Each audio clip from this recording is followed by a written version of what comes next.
Assalamualaikum warahmatullahi wabarakatuh. Selamat pagi, salam sejahtera untuk kita semua. Senang pada pagi hari ini kita bisa bertemu kembali. Kita akan melanjutkan pembelajaran kita pada hari ini, yaitunya pembelajaran bahasa Indonesia. Nah, anak-anak Bapak semuanya, sebelum kita melakukan pembelajaran kita pada hari ini, terlebih dahulu Bapak akan menyapa anak-anak Bapak semuanya. Apa kabar anak-anak Bapak semuanya? Berharap kita semua selalu dalam keadaan sehat walafiat, tak kurang satu atau apapun. Kita masih melaksanakan pembelajaran secara daring seperti biasa, dan tak henti-hentinya harapan kita semua semoga kita bisa melakukan pembelajaran secara tatap muka di sekolah kembali seperti mana biasanya. Baiklah anak-anak Bapak semuanya, untuk pembelajaran bahasa Indonesia kita pada hari ini, yaitu subtema terakhir ya dari tema 1, membaca sebuah teks singkat dengan metode membaca nyaring. Nah, membicarakan konteks membaca, salah satu unsur bahasa Indonesia adalah membaca. Anak-anak Bapak semuanya tentu sudah membaca dengan baik dan benar ya anak Bapak semuanya ya. Namun di pembelajaran subtema kali ini, anak-anak Bapak diminta untuk membaca secara nyaring. Nah, anak Bapak, sebelum kita lebih lanjut membahas pembelajaran kita lebih dalam, terutama pertama sekali anak Bapak harus tahu dulu apa itu membaca nyaring. Nah, mungkin anak-anak Bapak sudah ada yang tahu ya apa itu membaca nyaring. Di sini Bapak ingatkan kembali, membaca nyaring adalah kegiatan membaca dengan suara yang jelas dan kuat. Nah, ini dia. Kegiatan membaca dengan suara yang jelas dan kuat, artinya apapun yang kita bacakan dapat didengarkan oleh orang lain dan diri kita sendiri. Ya, itu artinya membaca dengan nyaring, bisa didengarkan oleh diri kita sendiri maupun dengan orang lain. Nah, membaca dengan nyaring ya, ini artinya memang kita membaca secara suara yang keras, jelas dan kuat, namun juga kita mengikuti kaidah-kaidah dalam bahasa Indonesia. Ada aturan-aturan dalam bahasa Indonesia ya, bagaimana cara membaca nyaring yang benar dan baik. Nah, sehingga dia akan memberikan kejelasan kepada si pendengar yang kita bacakan, sehingga mereka memudahkan untuk memahami apa inti cerita dari bacaan yang kita bacakan, dan mereka akan lebih tertarik, lebih termotivasi. Oh, ternyata membaca nyaring lebih baik, memudahkan kita mengerti tentang isi suatu bacaan anak-anak semuanya ya. Kemudian selanjutnya kita akan lanjut ke tujuan membaca secara nyaring. Nah, tujuannya apa ya? Nah, tujuannya adalah memudahkan kita untuk mengingat tentang apa yang sudah kita baca dan juga melatih kita membaca dengan menggunakan lafal dan intonasi yang benar. Nah, ini dia tujuannya, memudahkan kita untuk mengingat. Nah, ketika kita membaca secara nyaring tadi ya, seperti pengertiannya tadi, sehingga dia akan memudahkan kita untuk mengingat apa yang sudah kita baca dari cerita tersebut ya, dan juga dia akan melatih kita membaca dengan bagaimana cara membaca itu yang benar. Selama ini anak Bapak sudah membaca dengan baik dan benar. Bapak tahu dan yakin bahwa anak Bapak sudah membaca dengan baik dan benar. Nah, sekarang pertanyaan, benarnya itu apakah sudah menggunakan lafal dan intonasi yang benar? Nah, lafal adalah bagaimana cara kita memproduksi kata per kata yang jelas dan tepat, benar sesuai dengan huruf yang kita keluarkan. Jelas, karena ini satu unsur yang memudahkan kita untuk mengerti dari apapun yang kita baca secara nyaring. Terus dengan intonasi yang benar, ketika membaca dalam suatu bacaan yang singkat, nah dalam suatu konteks bacaan yang singkat ini, nah terdapat di sana ada beberapa bentuk kalimat. Ada kadang di dalam teks bacaan singkat terdapat kalimat perintah. Nah, kalau kalimat perintah intonasinya berbeda dengan kalimat tanya. Nah, kalau kalimat perintah intonasinya dari tinggi ke rendah. Maksudnya dari nada yang tinggi ke nada yang rendah. Contohnya, tolong ambilkan bukuku. Nah, ya, jadi dari nada tinggi ke nada yang lebih rendah. Nah, bagaimana dengan kalimat tanya? Kalau kalimat tanya kebalikan, ya, dari rendah ke tinggi. Apa yang dimaksud dengan hari?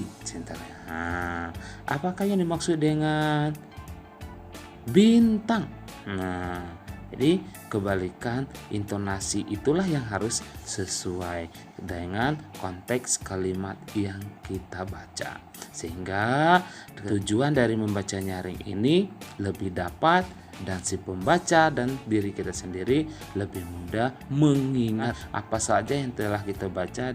Oke, anak-anak Bapak semuanya ya, bisa dipahami apa itu membaca nyaring, apa itu tujuan membaca nyaring.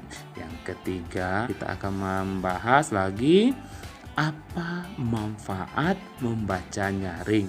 Oke, yang pertama, manfaat dari membaca nyaring adalah membantu perkembangan otak lebih optimal. Nah, perkembangan otak. Maksud perkembangan otak adalah jika anak-anak Bapak terbiasa mendengarkan cerita ya yang diceritakan secara nyaring, maka pengaruhnya adalah daya imajinasi akan tumbuh dan kita akan membayangkan percakapan yang telah kita lakukan, yang telah kita dengarkan, baik huruf, kata, ataupun kalimat yang telah kita dengarkan dari cerita yang kita bacakan secara nyaring.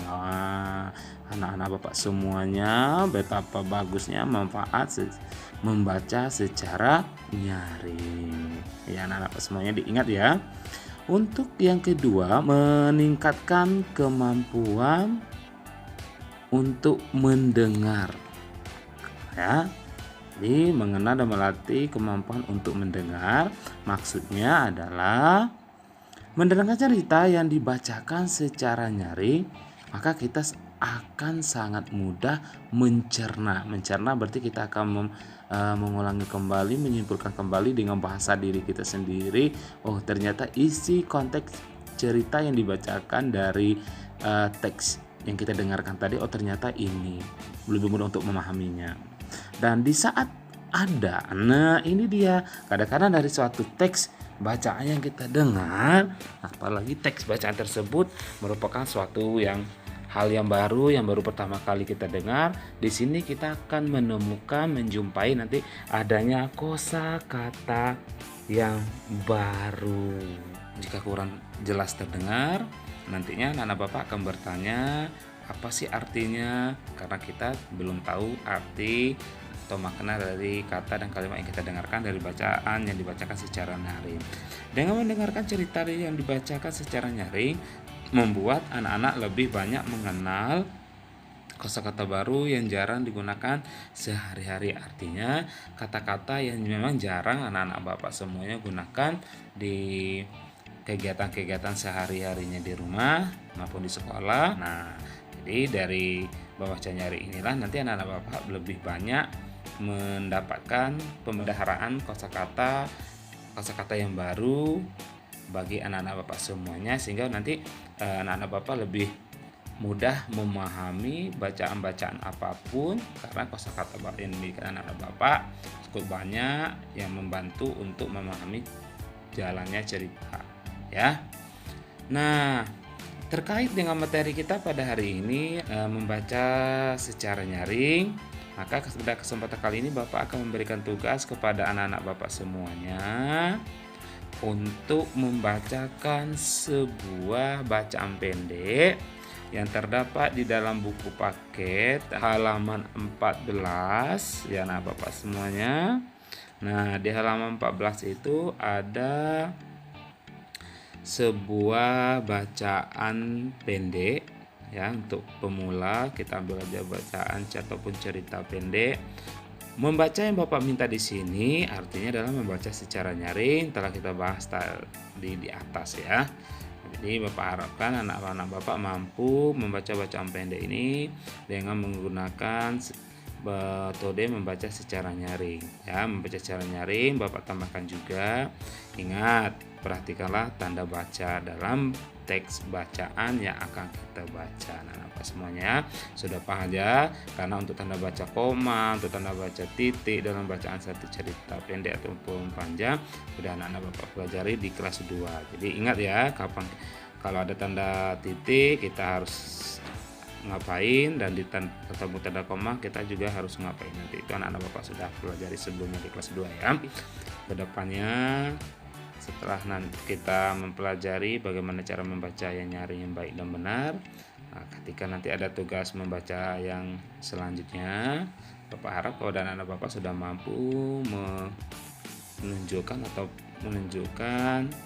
hasil dari pembelajaran yang kita dapatkan di tema 1. Untuk pertemuan kali hari ini Bapak cukupkan sampai di sini dulu anak-anak Bapak semuanya. Terima kasih banyak atas perhatian anak-anak Bapak semuanya.